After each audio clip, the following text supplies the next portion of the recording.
Hi, do you want to be a pretentious tech nerd? Probably not, but I'm going to teach you anyway.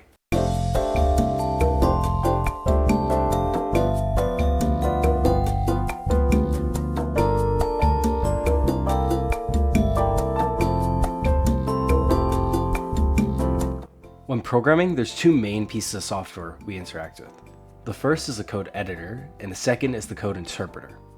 As a primarily self-taught programmer, I've seen many tutorials horrendously explain the difference between these two, often leading to the viewer believing that the code editor runs the program.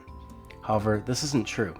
Similar to a Word document, the code editor is strictly for writing the code, while the code interpreter is strictly for running the code. As you continue on your coding journey, these differences will become a lot more apparent.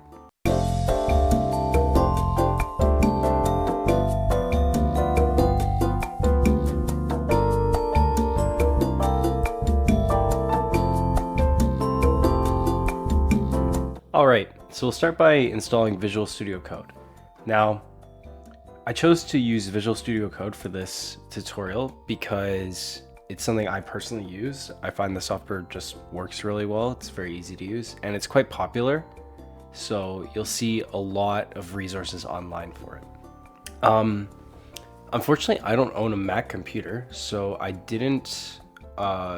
So I'll link a tutorial in the description on how to install Visual Studio Code on Mac. I'll show you how to do it on Windows. So pretty much all you're gonna do is inside of the Microsoft Store, just search up Visual Studio Code like that. Yeah, it's a little bit slow today. And then click install. It'll start downloading. We'll just give it a second.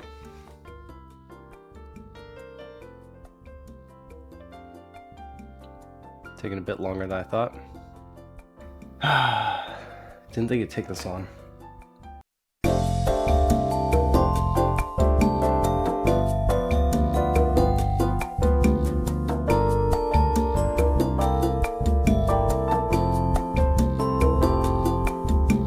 Alright, so we'll install the code interpreter now.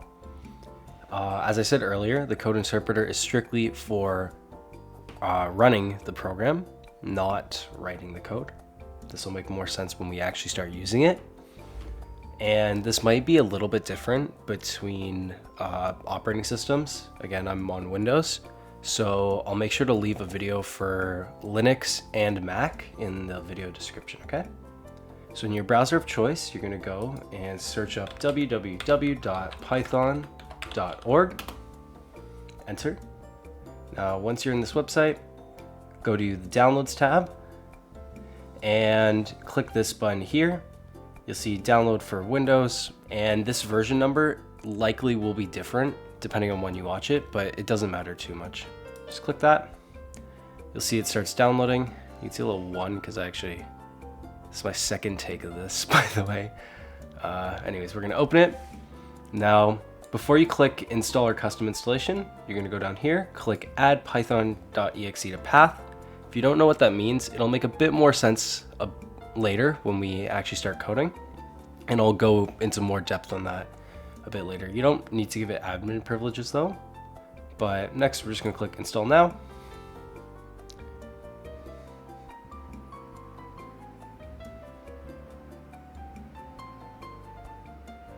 Almost done.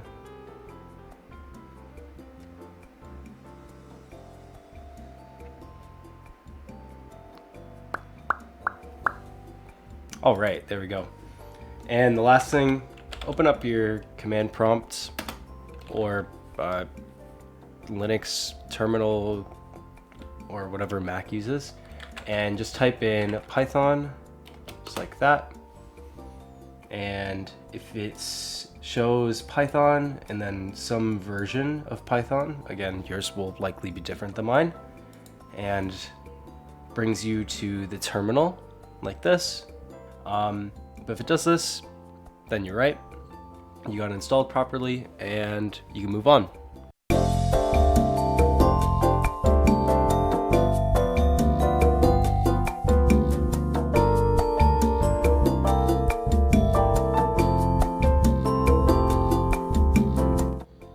Congrats on completing the first episode of Python for Non-Programmers. We now have VsCode and Python installed and are ready to start coding. In the next episodes, we'll be learning topics such as if statements, while loops, for loops, and the print function. These features are essential to coding and you will use them constantly. Once again, thanks for watching and stay tuned for the next episode of Python for the non-programmer.